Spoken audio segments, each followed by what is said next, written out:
Oh. Welcome, everyone, to Sportsbeat. And this is, let's see, I got to make sure I get it right. Budweiser's weekday sports beat with IrishBreakdown.com. I am Vince D'Addario. That guy over there, that is Jesse Stiers. And you will notice, everyone, and those of you that are in the video stream over on YouTube, you'll notice that we are sans a very important person, and that is Sean Stiers.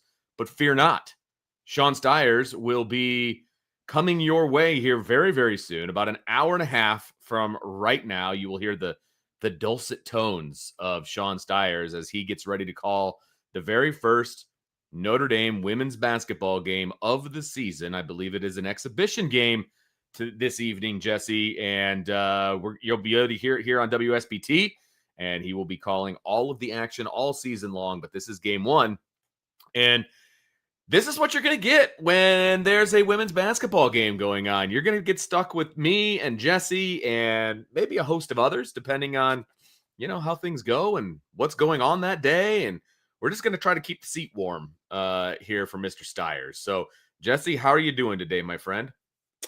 I'm doing well, Vince. Well, as well as I can be. I started to go back to the gym this week after being off for a month. So the week leading up to our wedding didn't work out. The 2 weeks of our, wedding and honeymoon didn't work out. And then we gave ourselves like a week of adjustment once we got back home. So this week has been getting back into the gym. And I have to be honest with you, it's been brutal. My body hurts.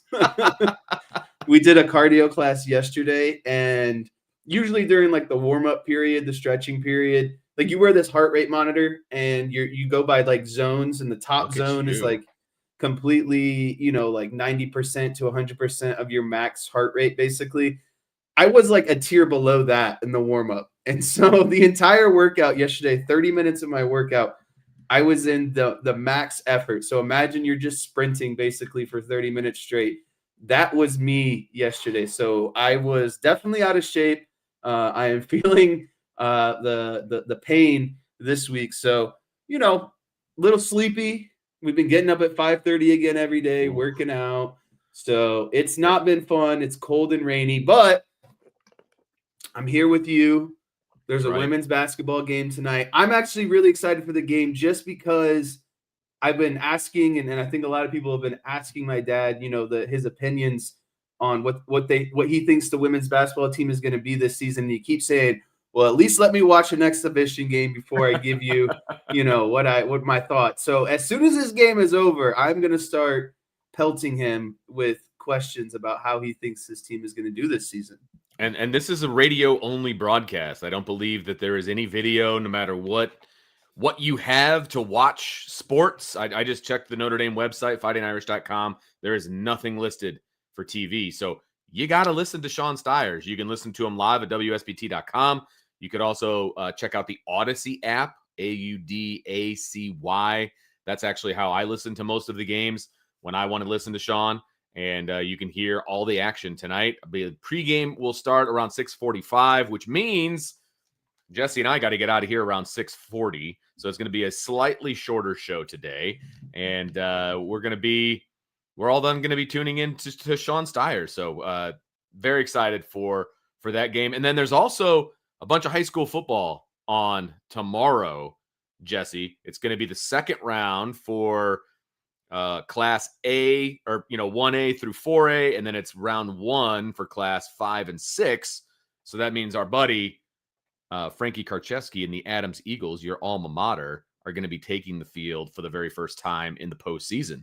So do you know who Adams is playing, what their matchup came out to be? They are playing the Kokomo Wildcats.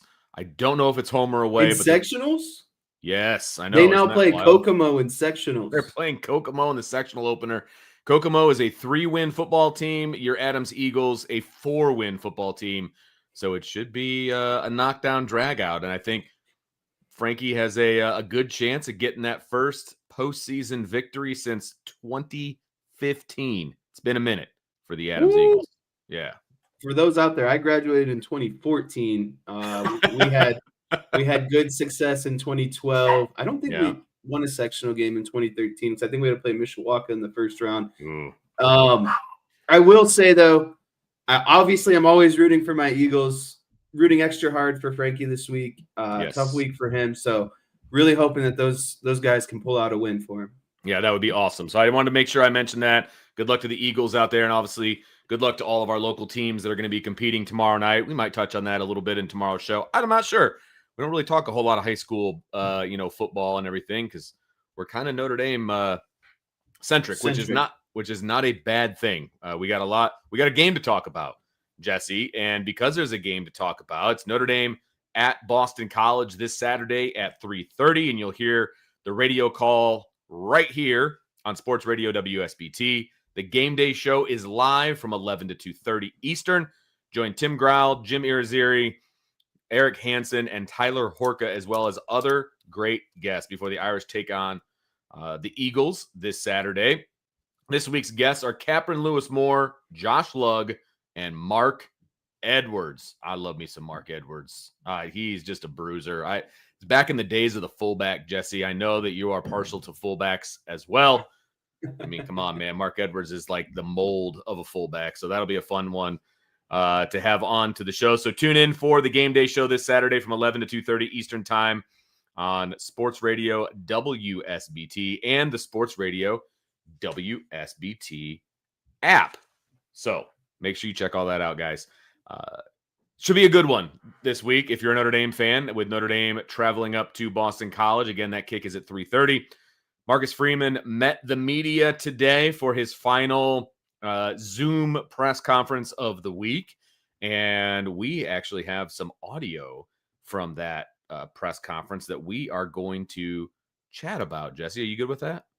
Yeah, I want to I'm excited to, these ones are a lot more fun because it's closed door, right? So you get to, This is kind of like the intel of what goes on behind that closed door. But I wanted to sneak in a quick question for you before we dive into that. This is one of Notre Dame's 6 traditional rivals. You got Purdue, Michigan State, Stanford, USC, Navy, Boston College.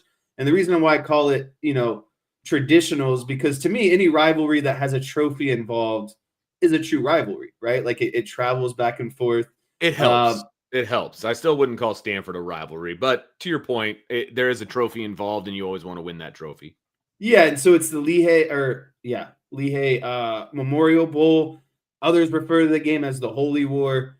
Yeah. My question to you, Vince, is: are you a little disappointed with the Holy War just because of where Boston College has been really the last decade? Like, does this game for being a traditional rival, having the trophy involved, the Holy War, like I feel like this game should mean more to me this week, but it simply doesn't, and I just don't know how to feel about that. No, this game does not spark anything in me. I know there's a lot of people out there that still remember 1993, obviously, with Boston College spoiling a national championship run for Notre Dame. I mean, I remember that going down, obviously. I was 12 years old. I mean, I remember it, but I don't know that I have like the ill will towards Boston College because of it. I'm sitting here at 44 years old, so that was a while back. And so I don't like Boston College is kind of the Michigan State to Michigan, kind of the little brother, it's the, if you wanted to go to a Catholic school, if you couldn't get into Notre Dame, then you went to Boston College, blah, blah, blah, all of the things that pro Notre Dame people would say about it. This one does not get me all that excited. And part of that reason is because Boston College has not been competitive with Notre Dame in a while. I mean, it just, I don't know. This one doesn't really do anything for me, Jesse. It just doesn't. Yeah, and that's kind of where I'm stuck. I feel like, early on in the early 90s, maybe late 90s, early 2000s is when it kind of meant more. But, during that time, I was like 4 to 8 years old, right? And so obviously not some of the games that I remember. But like you said, Notre Dame hasn't lost to Boston College since 2008. And really, I'm looking at the series history right now. Boston College won in 2001, 2002, 2003, 2004, 2007, and 2008. So they won 6 straight. And then ever since then, Notre Dame has basically won. And I wouldn't even say won. They've really dominated, especially the last few years, this series. And so, I just want this game at the end of the day to mean more, honestly. I want this to be teams who are more equally matched. Obviously, I don't want that to mean Notre Dame's losing games, but I would just like this rivalry or this series to have a little bit more, competitiveness to it. And that was the last win was 2008, correct, for Boston College? Is that accurate? Yeah, 2008. Man, that was a long time ago. I had one child back then. Some would call those the good old days. I don't know. We'll see. The more financially independent days. That's right, man.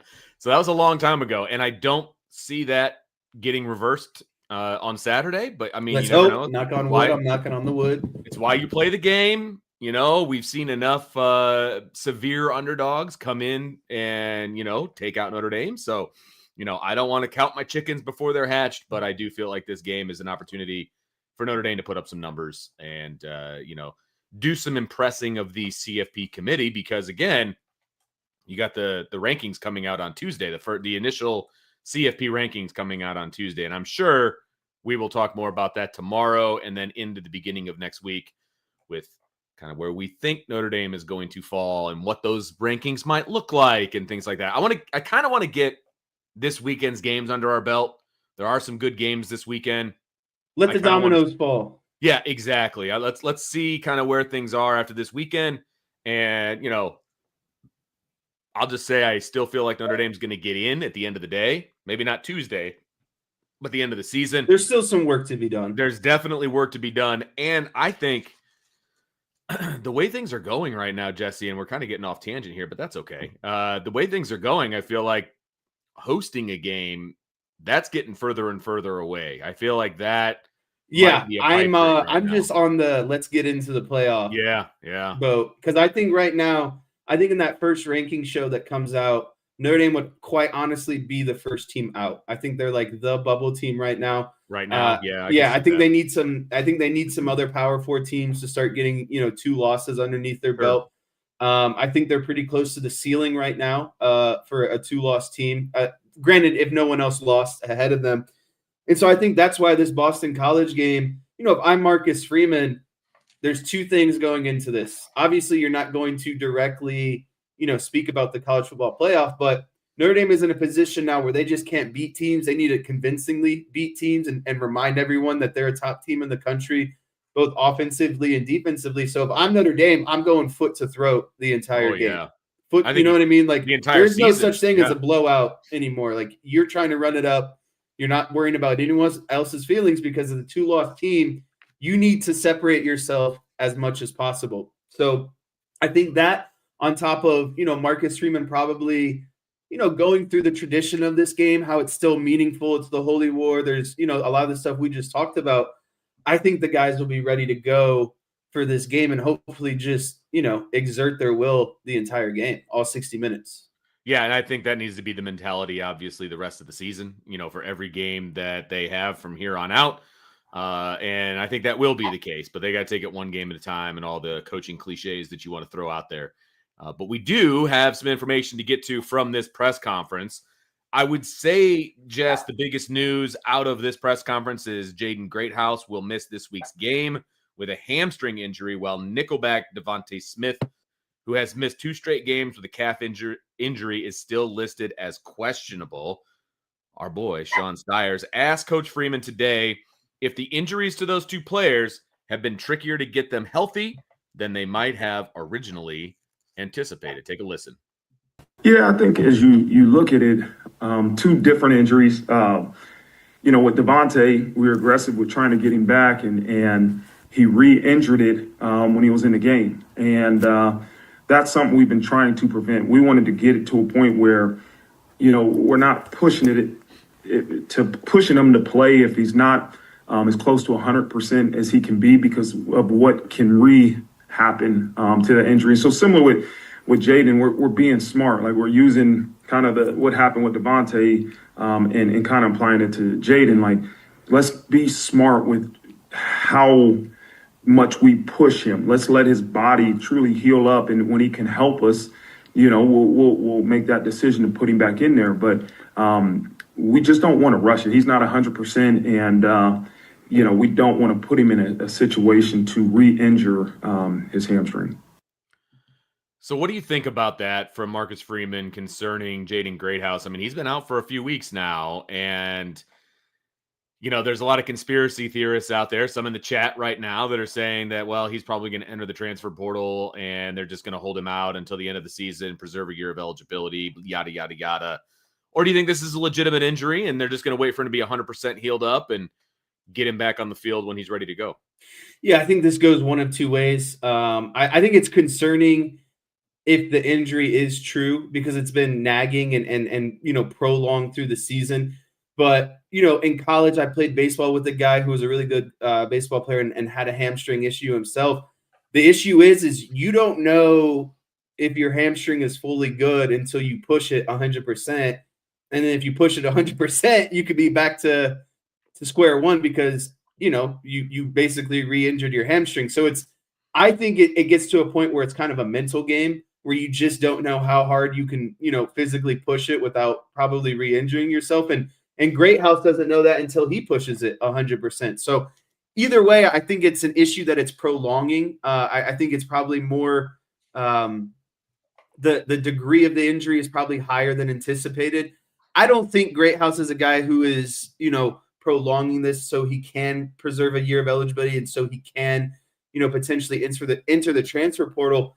If I'm Marcus Freeman, the way I'm looking at the remaining schedule for Notre Dame is let's get healthy when it matters most, right? I hate to say that because every game matters. You want all of your starters out there for every game, but if there's a game to come back to or to miss, Boston College isn't up there where Notre Dame absolutely needs him to be back. They've had a ton of wide receiver production, through Will Pauling, through Faison, through Malachi Fields, through Eli Raridan. And so that's, I think, the best part about Notre Dame's offense is they're not running through a wide receiver one all the time. It's just a matter of who kind of gets open. The ball is being distributed to whoever's open. And Jaden Greathouse isn't this wide receiver one who's nearing 1,000 yards and, like 50, 60 receptions or anything like that. So not having him isn't catastrophic, but it's someone that you would like to have in a playoff push because he has playoff experience, and that's when honestly we saw him play some of his best football last season. And so getting him back, I think is more important for, the back end of the season and potentially a college football playoff appearance. Yeah, I don't want to necessarily engage in like rumors and things that he's not happy with his role in the team and things like that, because I just don't know. And I've asked around a little bit and no one seems to know, and that's okay. So I'm going to look at this at face value and just say, look, they're waiting for him to be 100%. These are soft tissue injuries, and sometimes those can linger. I mean, anybody that's been in athletics and had a soft tissue injury, sometimes it can take longer than you think it should. You know what I mean? And so I am, like I said, I'm going to take this at face value. They don't need him against Boston College. Frankly, they don't need him the rest of the way. He had a coming out party in the playoffs last year. Let's see if he can do that again. You know what I mean? Like that's when you need Jaden Greathouse, is when you get into the playoff, and that's when you need your stars to be stars and all of those kinds of things. With that said, this is also an opportunity now to possibly get some younger guys some playing time. Greathouse has been out for the last few games, obviously, but in addition to him, Micah Gilbert is out this week with a hand injury. So our boy, Brian Driscoll, asked Coach Freeman if there are any young guys pushing for playing time who could give the starters a breather during the game. I mean, if they need a breather, we have guys that will be ready to go. KK is ready to go. He's going to play, and he'll get more reps depending on the guys that might be in front of him, depending on how they feel. You're seeing Matt Jeffrey getting more and more opportunities. You'll see Cam Williams. You'll see Logan Saldalte. So those are the names that are the next group of guys to go in. Elijah Burris has been improving tremendously, but we're trying to hold him to not just waste his red shirt if we don't have to. But again, all those names that I just mentioned, them being on the field will be determined by how the flow of the game goes. I would say, Jesse, so far this season, that's the one gripe I think I have, or a gripe I have with the offense right now, is that it seems like the starters are playing a lot. They don't really rotate as much as I would like to see them rotate. And I felt like it showed the last couple of games that we were watching. When I would go back and watch the film, guys look tired. They just look like they've got a lot of tread taken off of their tires so far this season. So I'm hoping that they can get these young guys in, and not just in, when they're up by a bunch and things like that. Like, actually rotate those guys in when it matters. Like, it's time to start seeing if these guys can carry the torch a little bit. Yeah, and I think, and this is just speculation here, but I think what's ultimately holding back some of those guys is we know how important it is to block on the perimeter as a wide receiver in this offense. And so that is exhausting, Vince, is a guy who's just running routes and then also having to physically exert themselves by blocking, the way that they need to because of how good Notre Dame's run game is. And so I wouldn't be surprised if some of those guys aren't making the cut because they just simply can't block to the level that, is needed in order for the running attack to execute at the highest level. But, what was concerning to me is Marcus Freeman kind of talked about, wide receivers who might see an uptick in playing time. And, obviously we know KK Smith, but I'm a little disheartened to hear Matt Jeffrey is mentioned before, Cam Williams is. And maybe I'm looking too far into that. But, Cam Williams coming out of high school was supposed to be a pretty talented stud. And I just would like to see more development out of him at this stage, I guess is what I'm getting at. And so, hopefully that someone like him can see some playing time this weekend, assuming Notre Dame kind of takes care of business and Kenny Minchie and some of those, younger wide receivers can maybe see the field during the fourth quarter. But I don't know. I'm with you. I would like to see more wide receivers involved at the end of the day. Well, lucky for you, Marcus Freeman did bring up Cam Williams, and we will get to that in just a second on the other side of the break. We'll have more when we come back on Budweiser's weekday sports beat with irishbreakdown.com. We'll talk a little Cam Williams. We'll talk a little offensive line. We'll talk a little corner. We got a lot more to discuss from Marcus Freeman's Zoom press conference, and we will have that for you when we come back.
Welcome back to Budweiser's Weekday Sports Beat with IrishBreakdown.com. You got Vince, you got Jesse, and we are discussing Marcus Freeman's Zoom press conference that he does every Thursday of game week. And so this is the first Zoom press conference that we've had in a couple of weeks. And so we are pulling some audio and we are dissecting some of his comments. And we were talking wide receivers, Jesse, and you brought up a name that is on the lips of a lot of fans.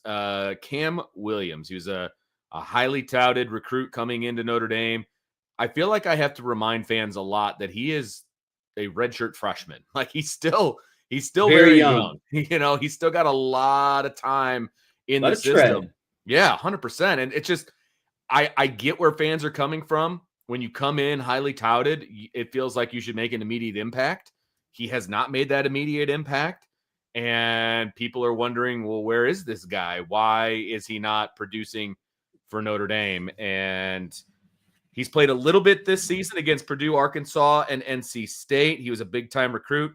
And Freeman actually talked about his progress behind the scenes. So let's take a listen. Yeah, Cam's progressing, man. He's getting better every day. And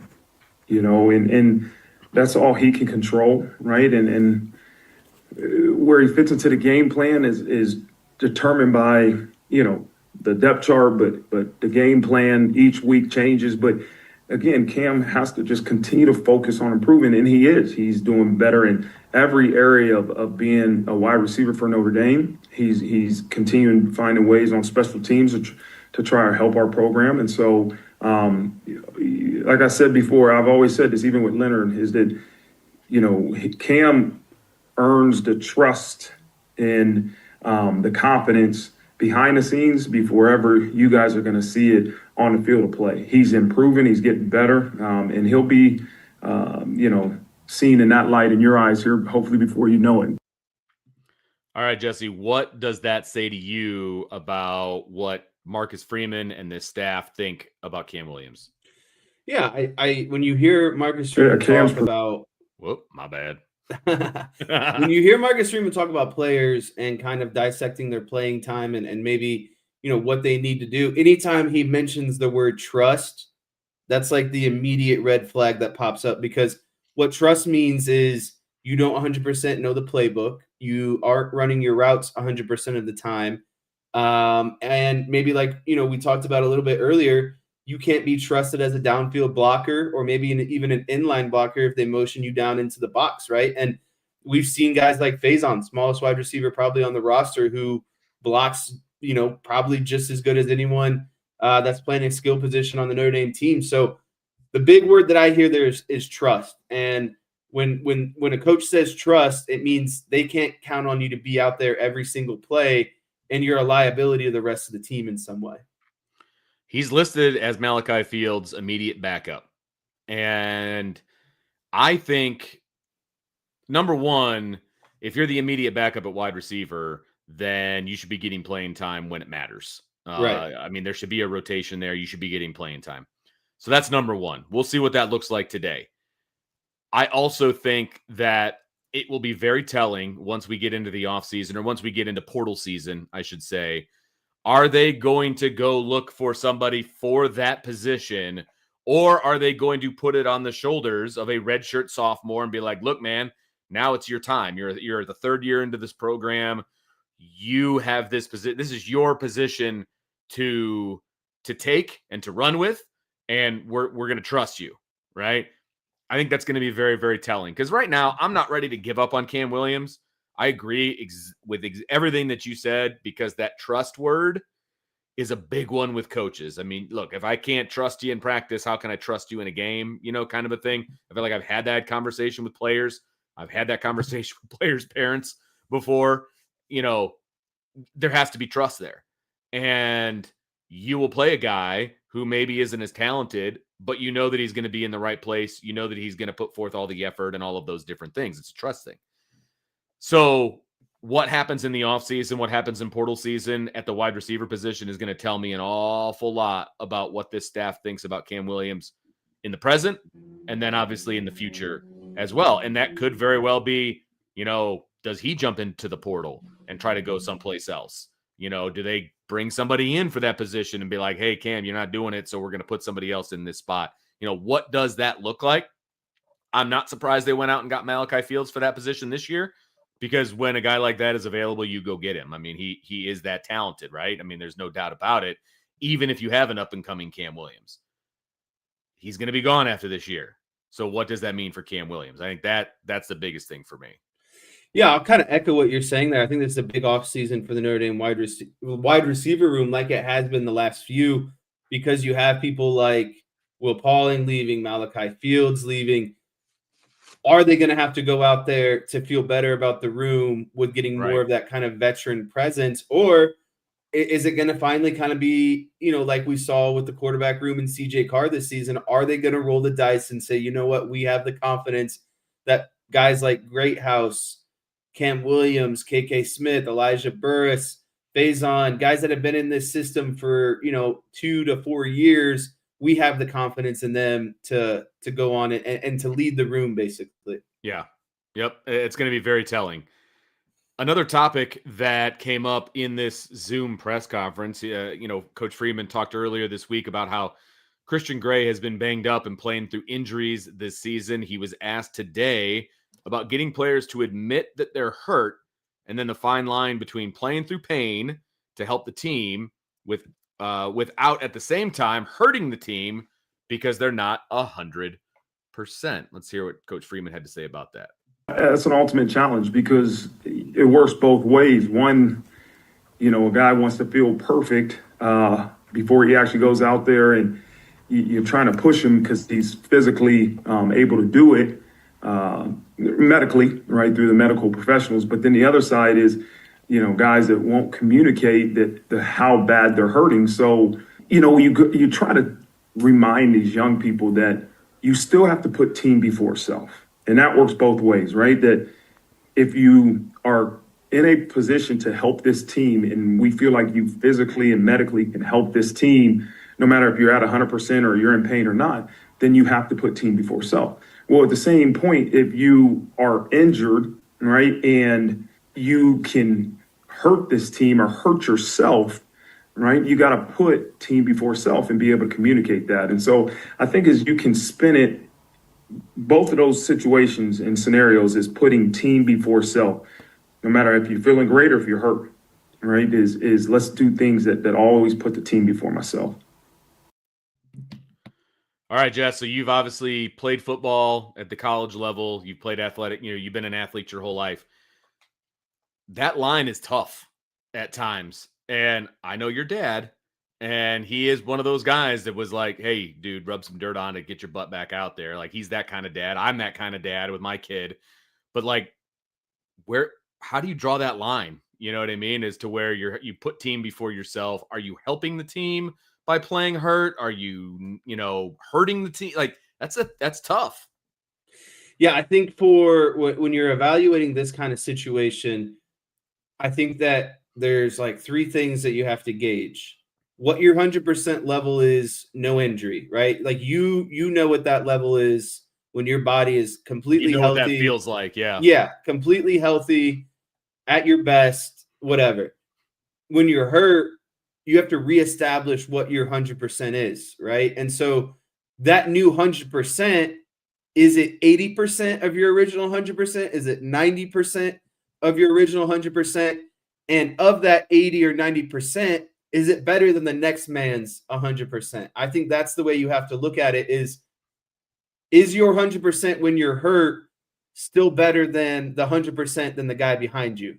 Can you still be a playmaker, be, trustworthy? Can you be counted on that you're not going to compromise the team or put the team in a bad situation no matter what? And so, there's been I remember, when I hurt my knee and had an MCL kind of tear, I was contemplating, does it make sense to kind of come back as soon as possible? Obviously, the competitor in you, the player in you says, yes, this is what I want to do. I want to be out there with my teammates, whatever.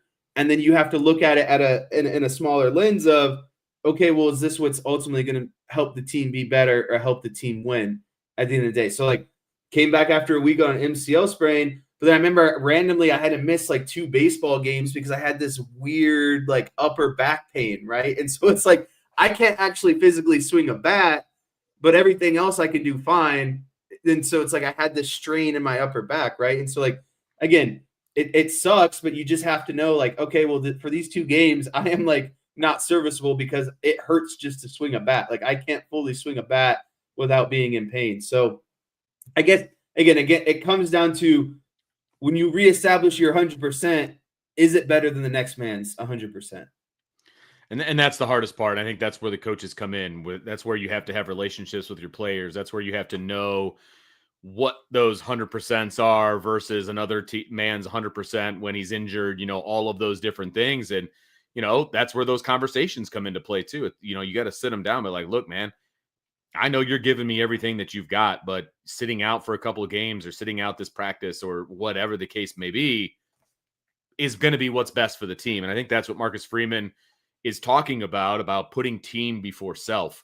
You could go out there and you could play at what your current 100% is, even though that you're injured, but that might hurt the team in the long run. And you definitely don't want to do that. And then as a coach, you're looking at, okay, who's the next man in? And you got to weigh experience versus talent versus, all of those different things. So, that's where coaching comes in. And it's a very tough line to kind of cross. And so I don't envy coaches at that point because, specifically talking about Christian Gray, Jesse, I mean, he has a ton of experience in this secondary. And if he goes down, you're looking at not a lot of experience, a lot of talent, a lot of potential, but not a lot of experience. So when that gauge starts to go up and down with an injury or with, just being bumps and bruises and being hurt or whatever, where is that at where you're like, okay, Christian, it's time to sit. We need to get this young pup in there until you can get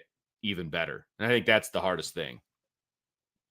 Yeah, and especially being thin in the secondary that like Notre Dame is this season, and then you compound that with the bodies that they do have being younger, underclassmen, not a lot of experience. It really puts Notre Dame in a bind, like you're talking about, and to throw it all together, like if Christian Gray and the rest of the secondary was struggling in those first few games, who's to say that the younger guys aren't struggling even more, right? And so right.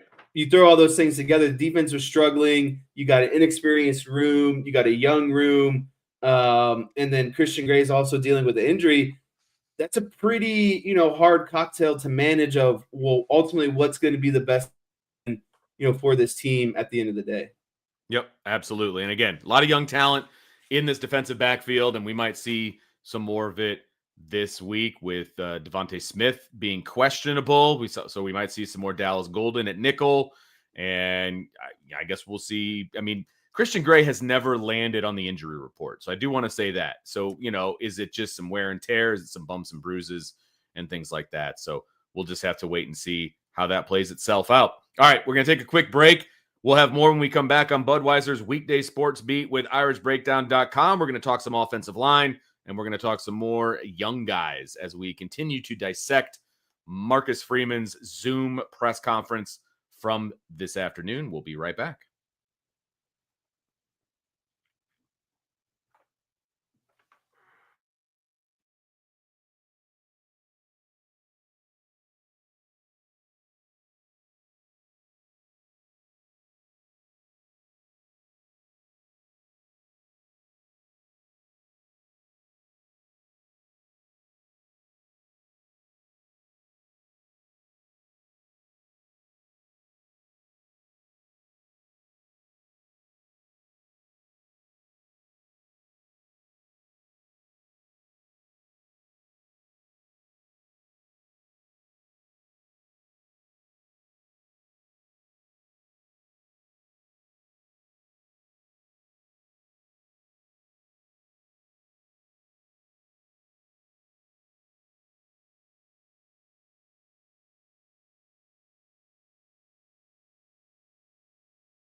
Welcome back to Budweiser's Weekday Sports Beat, along with IrishBreakdown.com. We are, that's Jesse, I'm Vince, and we are talking about Marcus Freeman's Zoom press conference.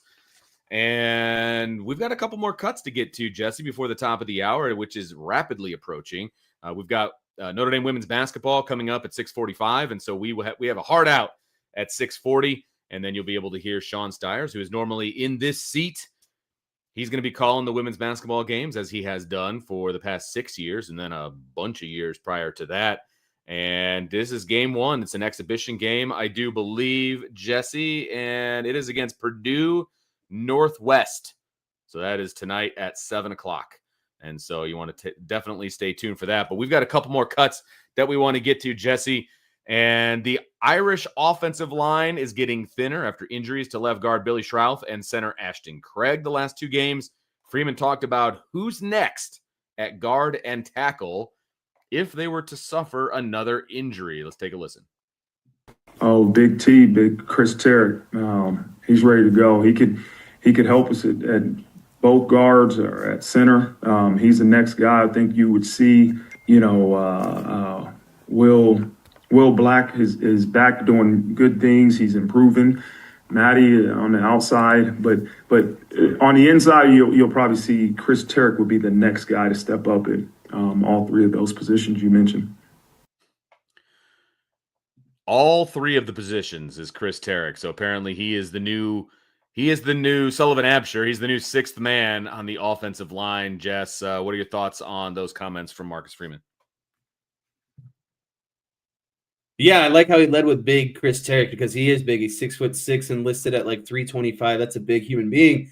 Imagine being the guy, though, that kind of gets to be the Swiss Army knife of, hey, someone gets hurt. You could be at guard. You could be at center. You could be at left guard. You could be at right guard. Like, I don't know. I think there's a lot of responsibility that comes with that. But that's kind of like I think the advantageous part or the fun part about being the sixth man is you never know until your number is called, right? And so hopefully it doesn't get to that type of situation. But I've said this before. I'm a big Joe Rudolph fan. I'm impressed with what he does with the multitude of injuries that have happened, last season and this season.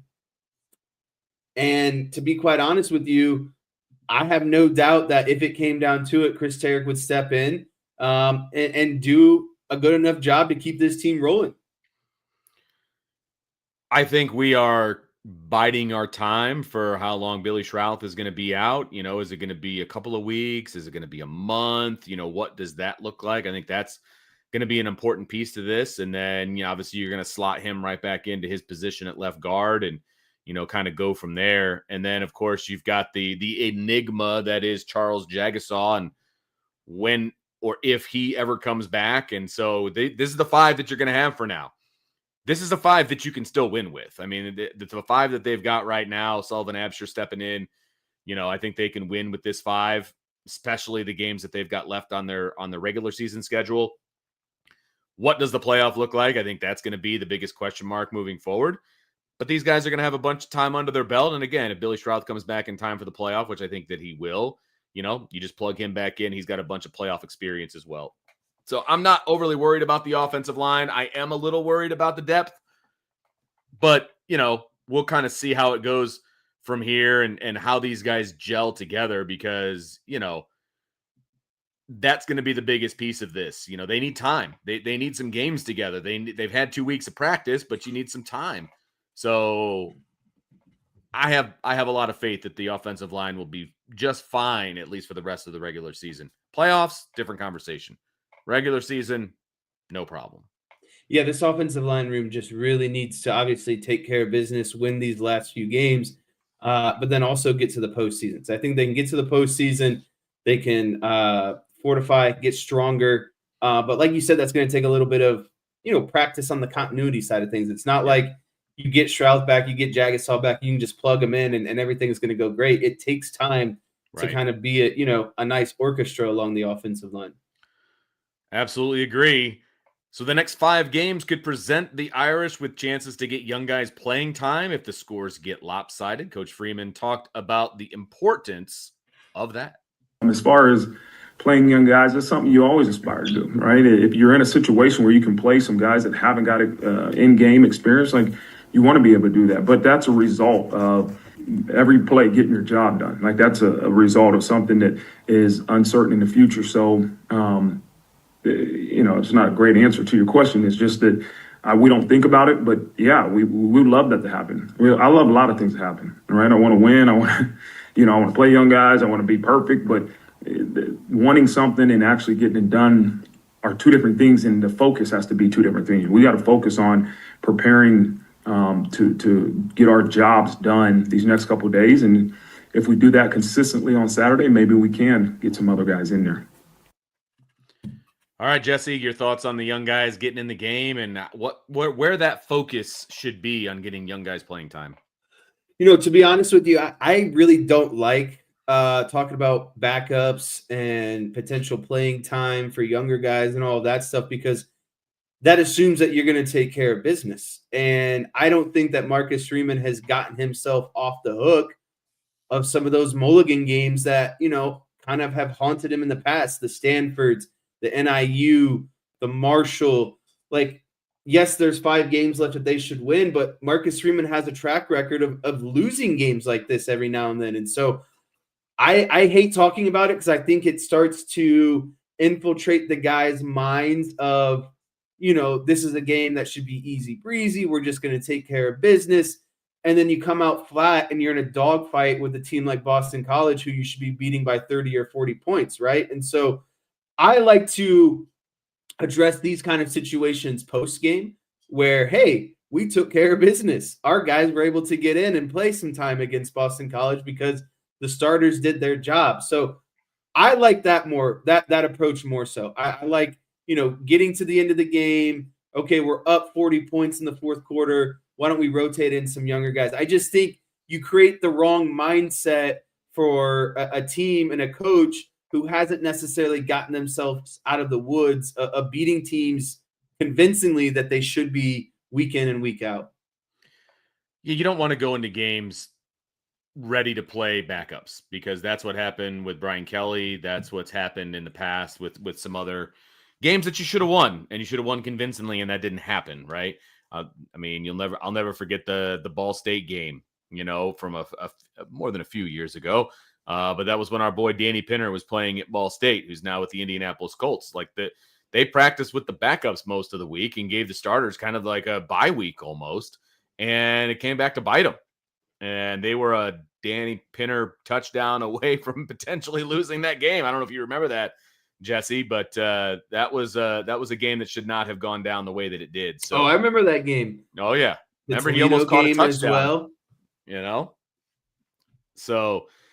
So yeah, that's not the way that you want to go into a game. Now, if you can go in and take care of business, then you worry about getting guys in the game and getting experience and all of those things. And you've got a smaller roster when you're on the road anyway, and so you can be much more focused on what you're doing to what you need to do to get things accomplished than when you're at home and you have 120 guys dressed and on the sideline. You got a lot less when you're on the road, so I actually think that helps a little bit. We've got one more cut that we want to get to before we get out of here for the top of the hour.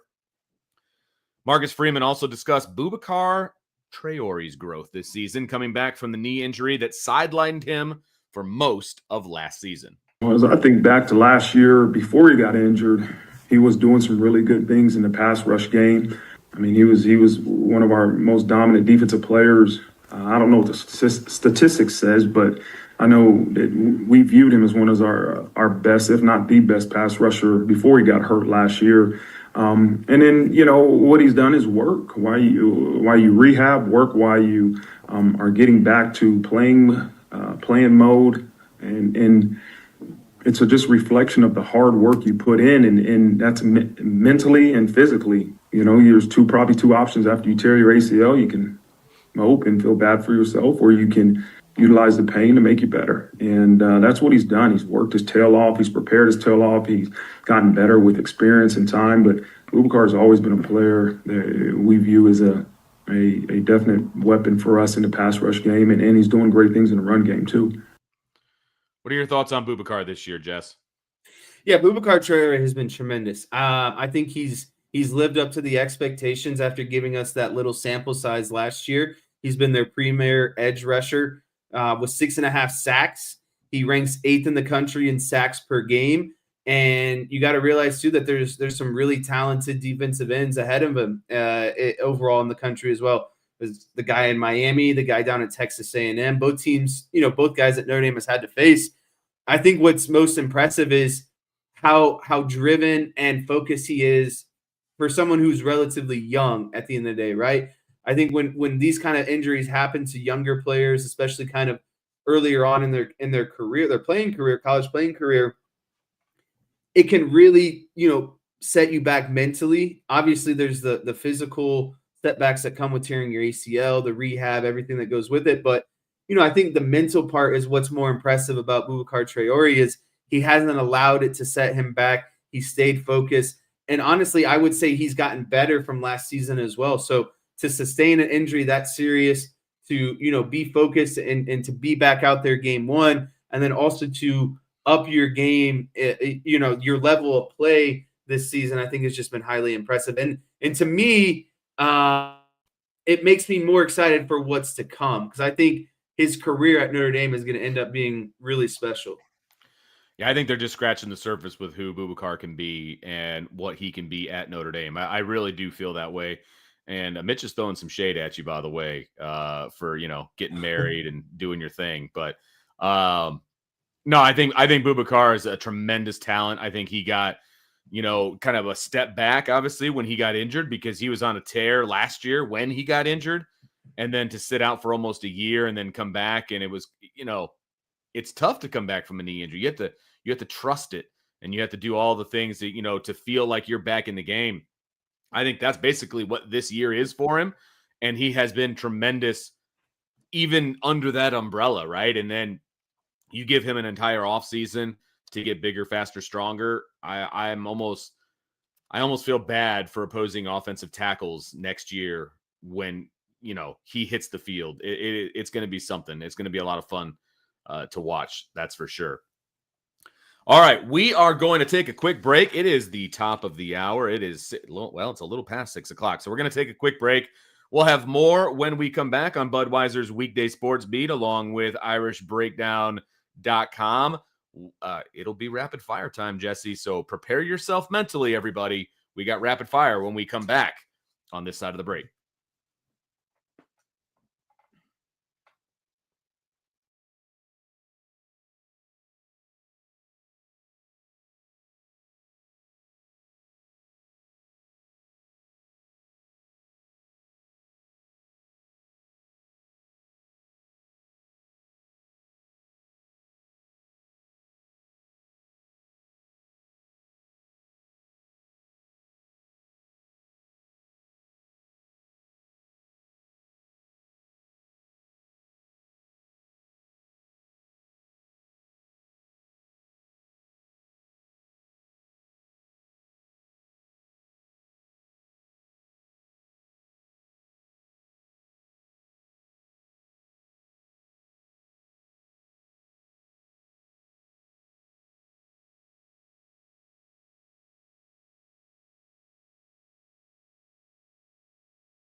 Welcome back to Budweiser's Weekday Sports Beat along with IrishBreakdown.com. I am Vince D'Addario. That is Jesse Stiers.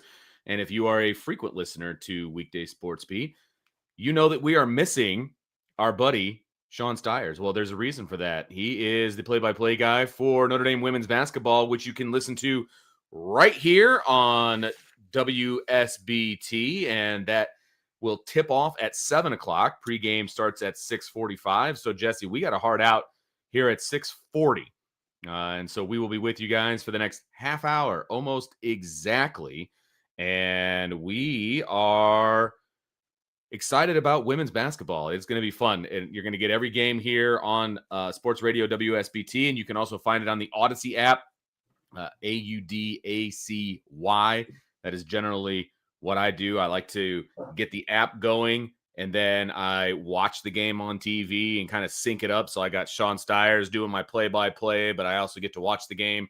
But tonight there's no TV.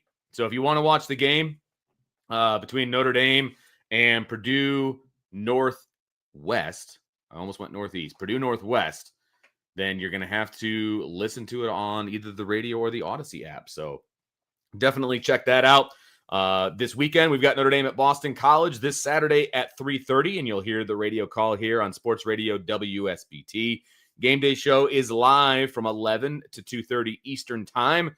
Join Tim Grau, Jim Irizarry, Eric Hansen, and Tyler Horka, as well as other great guests before the Irish take on the Eagles this Saturday. This week's guests are Capron Lewis Moore, Josh Lugg, and Mark Edwards. So tune in for the game day show this Saturday, again, 11 to 2:30 Eastern Time on Sports Radio WSBT and the Sports Radio WSBT app. All right, Jesse, it's that time. Are you ready for a little rapid fire? It's time we get down to the nitty-gritty. Love that. All right, here we go. Little Notre Dame question for you. The one thing that you expect to see from Notre Dame on Saturday is blank. Leave it wide open for you. Yeah, I'll keep this one short, simple. I expect dominance, and I expect dominance so much so that we get to see some of the second unit come in on both sides of the ball. Listen, Boston College is not a good team. Listening to their coach this week, he is very, as probably most teams are, except USC maybe for some reason, very scared about Notre Dame's run game. And the two-headed monster. So, I've listened to some of his press conferences. He's mentioned it multiple times. Notre Dame just needs to come in, put their foot on the throat, and continue to apply pressure the entire game. Again, so much so that we should see a lot of that second unit working its way in at the beginning of the fourth quarter. Yeah, the defense has obviously been on a pretty steep incline over the last few weeks. It's been really nice to see. And so I have started to not really worry about the defense. I feel like they're kind of hitting their stride, which feels really good. And so I've been very happy about that. What I want to see on Saturday, I want to see the offense kind of get back on track. I mean, they haven't been terrible, but they haven't been super efficient either the last couple of weeks. And obviously a lot of that starts with the quarterback, and I feel like if you give CJ Carr a bye week, you give him a chance to watch some film of himself, of the opponent, all of the above. I feel like the offense is going to be clicking a little bit better this Saturday than it was the last Saturday that Notre Dame played, and even the Saturday prior to that. So I'm just hoping to see the offense kind of get back into a groove, make them a little bit more balanced with the run game and the pass game.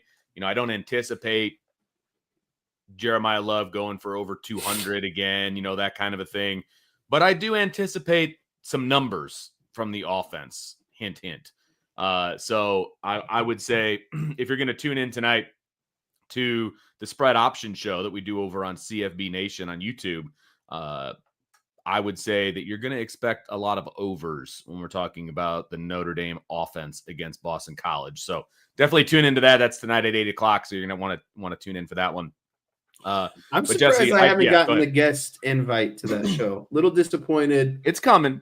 Little hurt. We know if there's one person who places a sports bet every single day, it's this guy. That is very true. That is actually very, very true. We might have to spice it up a little bit and bring a little Jesse Stiers in there. It's all college football. Are you okay with that? Yeah. Okay. I would say, though, it's a lot harder for me because in Ohio, they don't have college player props.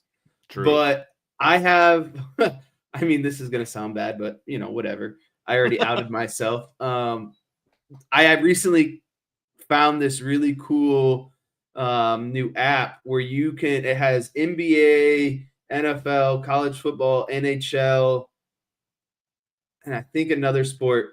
But it's called Prop Finder, and it has every prop for every game of every sport for every player. And not only that, Vince, but it gives you their splits versus, like, let's say, for example, tonight I'm looking at Jalen Waddle, the Dolphins wide receiver going against the Ravens. I can look at his splits versus man versus zone. I can see how often the Ravens run man versus zone. I can see, how every other wide receiver did against the Ravens and their matchups prior to this season. So I'm just saying I've upped my game. If you guys ever need, a special guest, you know where to find me. If we're talking sports betting, I could be there instantly.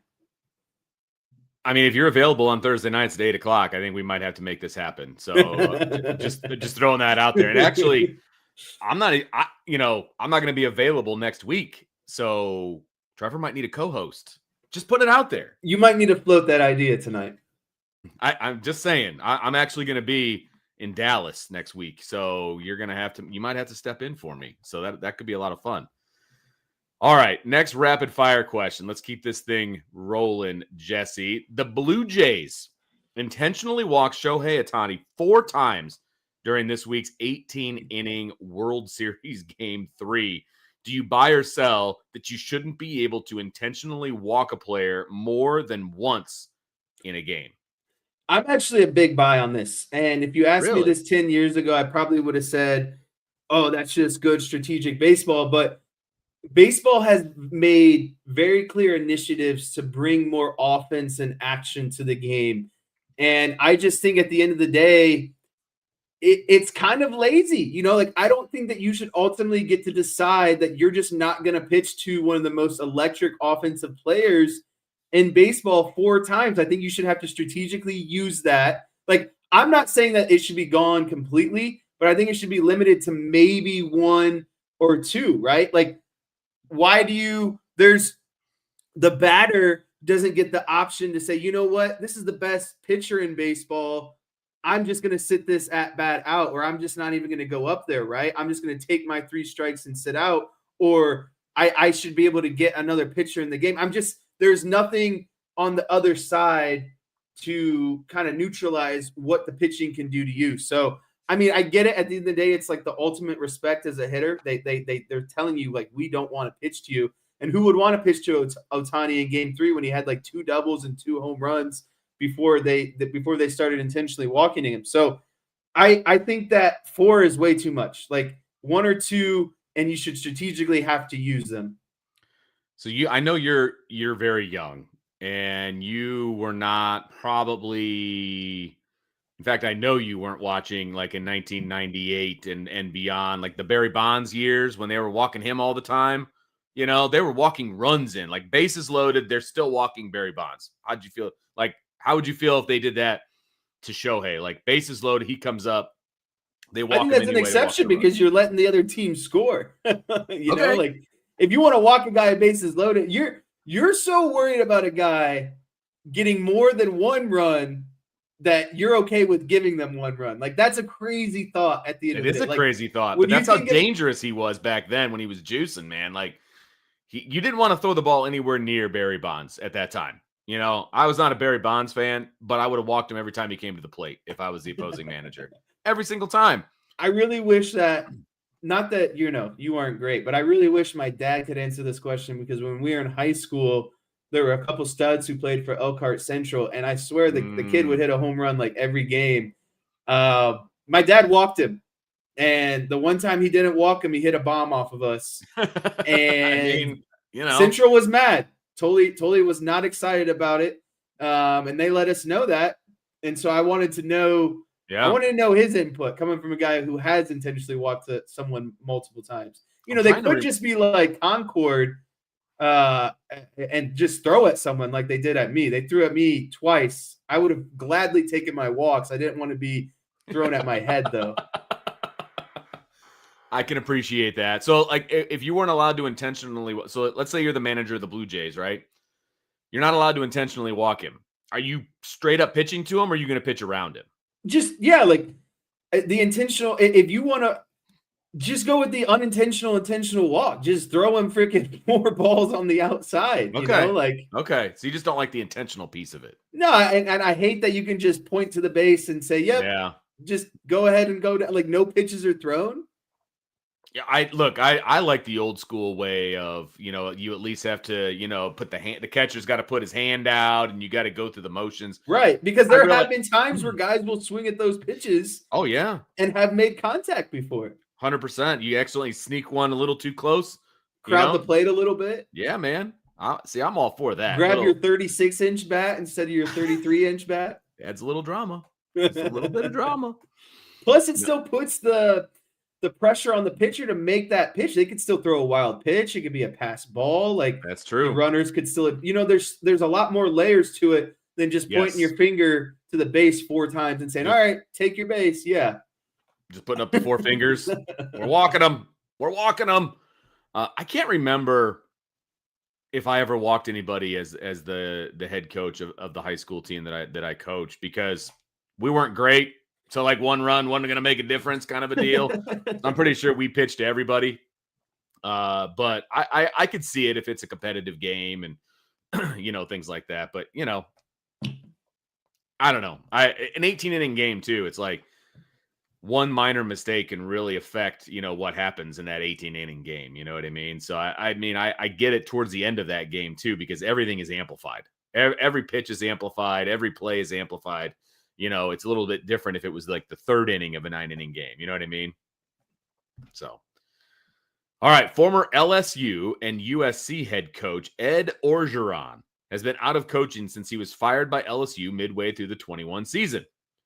He told On3's Andy Staples that he's willing to be a head coach or a defensive line coach as long as it's with someone who believes they can win a championship. So, would you hire Ed Orgeron as your defensive line coach?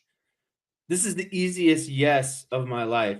And the reason why it's so easy, Vince, is like, let's just say for whatever reason, Al Washington decided to take that Boston College job, right? Or maybe some other head coaching job. And now your defensive line position is vacant. Who has a better resume than Ed Orgeron? A national championship coach, a no-nonsense coach, a guy that brings a lot of toughness to the room. He can recruit, because look at the roster that was put together that season. He won the LSU national championship. And so, yeah, I would 100% be there, because if I were ever grateful to have the opportunity to be a head coach at any level that it's competitive, where there's something on the line, I want to fill my staff with coaches who have also won at a high level. There's no such thing as being the smartest person in the room, in my opinion. You want to surround yourself with as many Ed Orgerons as possible, just because he can bring that experience and mentality of a national championship, team to your room. Listen, I would never put him in charge of literally anything, but I would not mind him at all being a position coach. You know what I mean? Like, I don't. That's where you draw the line. Yeah. He can be a position coach, because I can keep my thumb on him a little bit. I mean, did you see the video that was out recently of him at a wedding reception? He's got his shirt off and he's swinging it in the air, just having a great time. Still. 100%. But that's not head coach material. You know what I mean? That's position coach material. You can strip down and do whatever you're going to do at the party and have a good time with your D linemen and have whatever that you want to do. But he's not head coach material. I would hire him in a heartbeat as the defensive line coach, in a heartbeat, because you know what?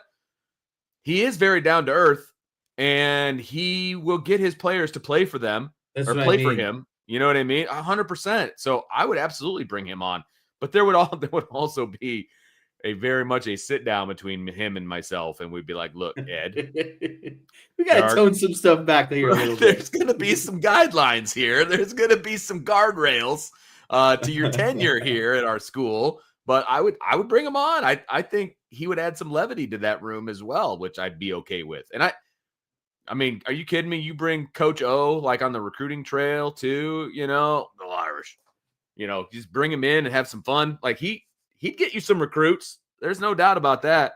So Ed Ogeron, come on down, baby. I'd take you on my staff.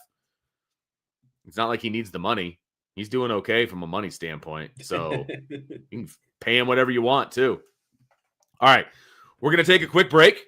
And when we come back, we're going to polish off our rapid fire questions. We got a few more in the holster here. So we'll have more on Budweiser's Weekday Sports Beat with IrishBreakdown.com on the other side of the break.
Welcome back to Budweiser's Weekday Sports Beat along with IrishBreakdown.com. I'm Vince, that's Jesse, and we are going to take it home here with a little bit of rapid fire. We've got a hard out here at 6:40 because at 6:45 we get Notre Dame women's basketball pregame show with Sean Stiers, and then at 7 o'clock is tip-off between Notre Dame women's basketball, or the Notre Dame Fighting Irish, and Purdue Northwest in their first exhibition of the season. And I fully expect you tomorrow, Jesse, because I will not be on the show tomorrow, but I fully expect you to grill your dad, Sean, on how the women looked tonight, because he kept giving us this excuse, as you mentioned in the first hour, about how he didn't really want to, make any prognostications or anything because he hasn't seen them play yet. That is no longer an excuse after tonight. Yeah, he's not much of a prediction guy. I don't know if you knew that, but he does not like predictions. He does not like to be held to his predictions. So don't worry, not to be too cliche, but I will full court press him tomorrow. I appreciate that very much. That's what always needs to happen. Always keep Mr. Sean Stiers on his toes. Okay, let's jump back into the world of baseball. Obviously, we got the World Series going on right now. The World Series heads back to Toronto, and they're up 3-2. So scale of 1 to 10, the chance that the Blue Jays win the whole thing tomorrow night.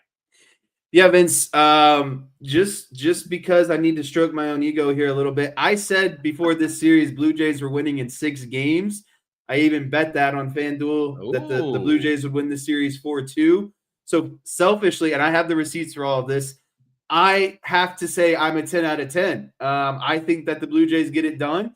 And and on a real note, though, if they don't get it done tomorrow, I don't think they get it done in Game 7. They have 2 chances to beat the Dodgers. Obviously, this is a really good Dodgers team. They won it last season. They're going for the back-to-back championships. I truly believe that if the Blue Jays don't get it done tomorrow and they let them linger around, that's when you could see them kind of ultimately fail in Game 7 as well. So I think they need to get it done tomorrow in Game 6, or they lose the series overall. So I think this is their best chance.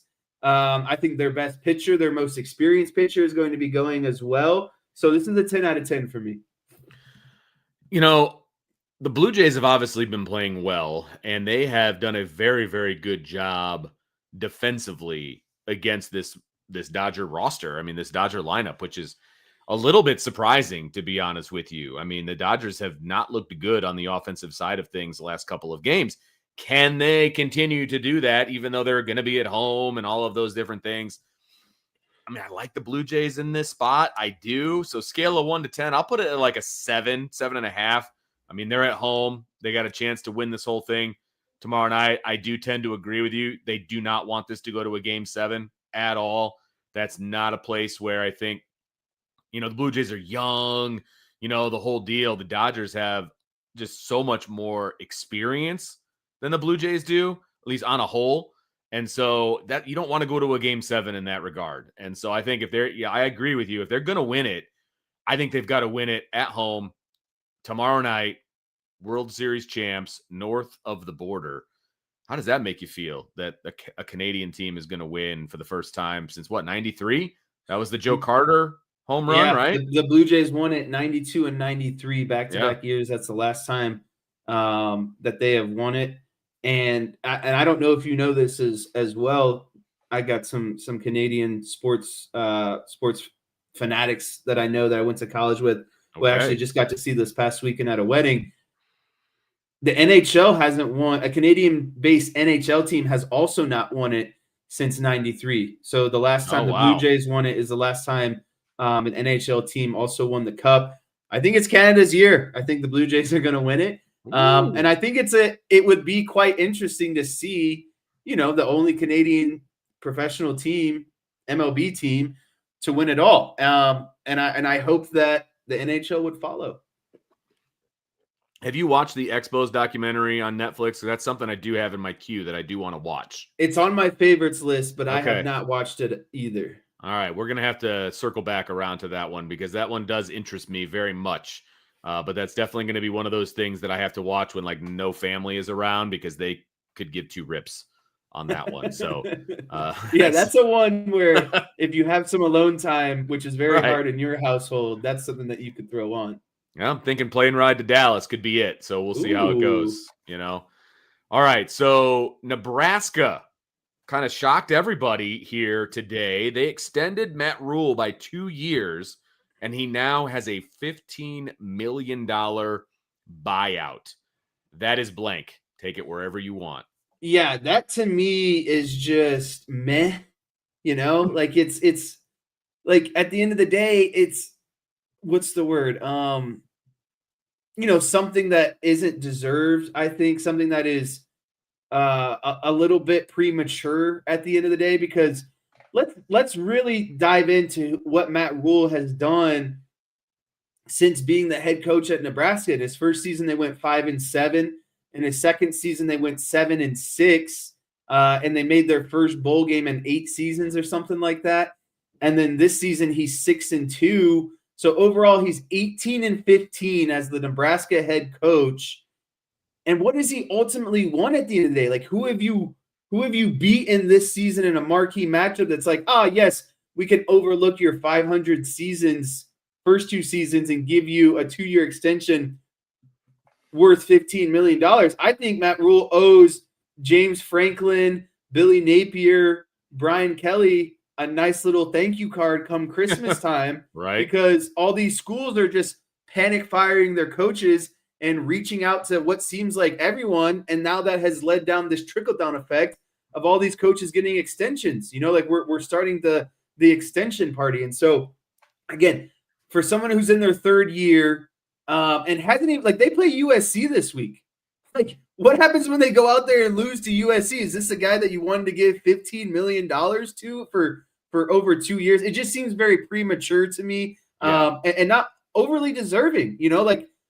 Again, I know Nebraska wants to be back, and they obviously feel like the program is in the right hands. But what is Nebraska doing to overcome IU, Ohio State, Michigan? Up until this season, Penn State, I just don't know what he did to deserve this kind of extension already.